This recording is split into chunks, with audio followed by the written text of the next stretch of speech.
New gun control laws enacted in California, as Governor Brown signs bills.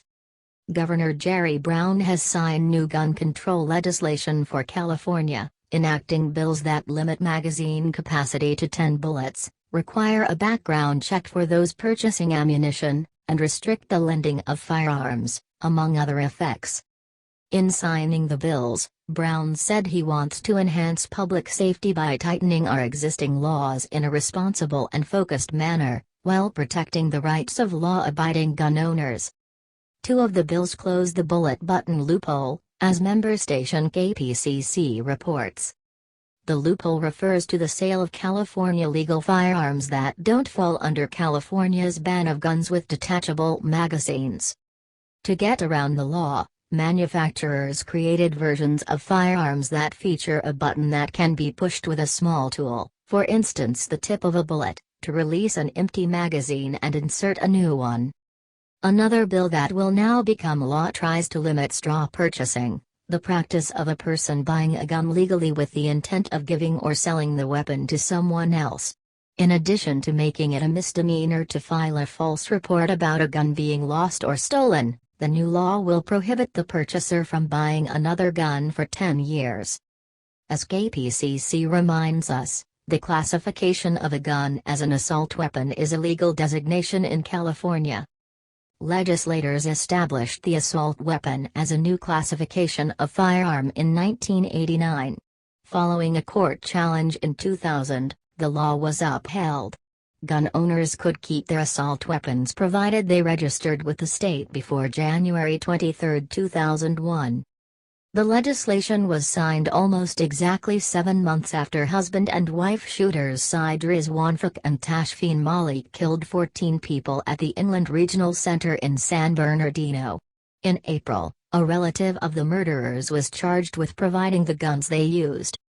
All of the bills Brown signed were sponsored by Democrats, and so were the 5 bills that he vetoed, although one of those, which makes it a felony to steal a gun, was also sponsored by Republican Assemblywoman Melissa A. Melendez. In rejecting that bill, Brown said a similar measure is already slated to appear as a state ballot issue in November. Brown vetoed another bill that would make it a misdemeanor not to report the loss or theft of a gun, saying he doesn't believe the measure would help stop gun traffickers.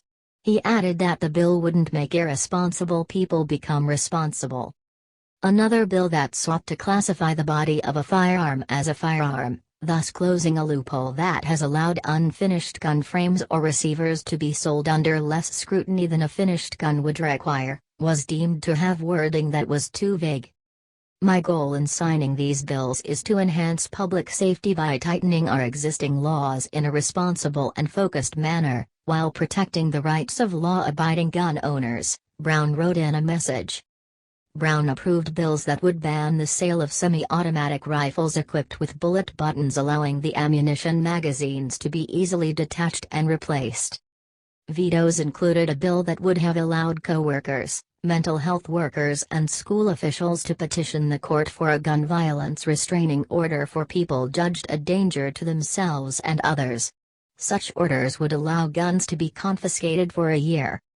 In vetoing the bill, Brown wrote that he had agreed last year to approve a law allowing family members and law enforcement to petition the courts for restraining orders.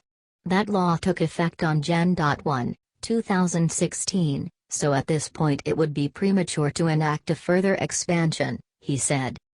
The governor's action comes one day after the legislature approved 12 gun control bills that were introduced in response to the December mass shooting in San Bernardino that killed 14 people. The bills gained legislative momentum after last month's massacre in Orlando that claimed 49 lives.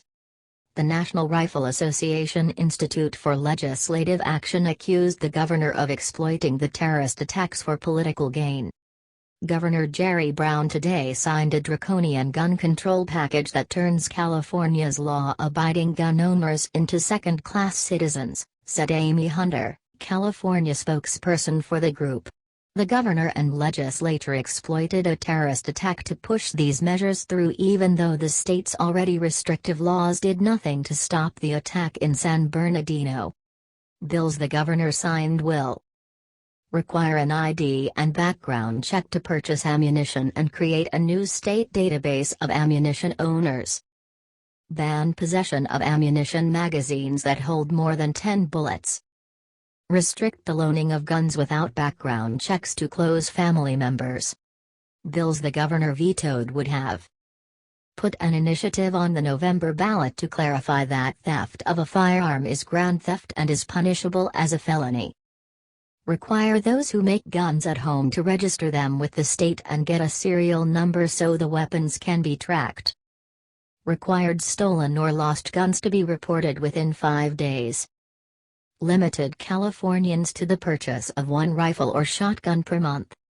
On the latter bill, Brown wrote, "While well-intentioned, I believe this bill would have the effect of burdening lawful citizens who wish to sell certain firearms that they no longer need," Brown said. Brown acted on the gun bills just before he left for a European vacation expected to last a few weeks.